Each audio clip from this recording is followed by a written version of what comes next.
istri bahagia tuh keluarga bahagia. Istri bahagia, rezeki suami lancar. Betul. Apakah kebahagiaan istri itu yang paling penting dalam rumah tangga? Atau apa sih maksud kata-kata itu, Ustaz? Secara logika, di kehidupan kita sehari-hari, kalau kita harus memilih antara bapak kita yang bahagia atau ibu kita yang bahagia, tentu kita memilih ibu kita yang bahagia. Kenapa? Karena kalau bapak kita bahagia, cuma dia bahagia doang. Sebaliknya kalau dia lagi kesal, dia biasa juga kesal sendirian. Tapi kalau ibu kita yang kesal, itu serumah harus ikut kesal juga. Setuju. Coba bayangin ya.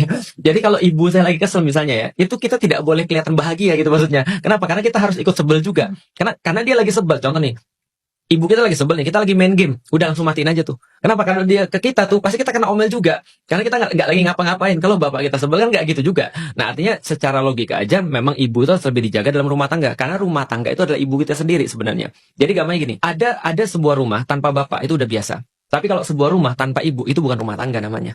Makanya ibu itu yang menentukan rumah itu nilainya seperti apa. Maka membahagiakan istri sama dengan membahagiakan semuanya. Dan kalau istrinya susah, itu sama dengan menyusahkan semuanya. Itu betul. Makanya di dalam Islam, jangankan keluarga, kata ummah saja itu diintikan dengan kata artinya ibu.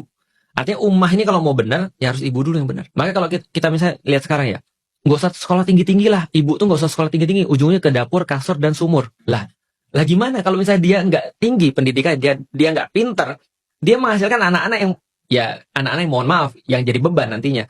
Makanya kita perlu benar-benar untuk mendidik perempuan.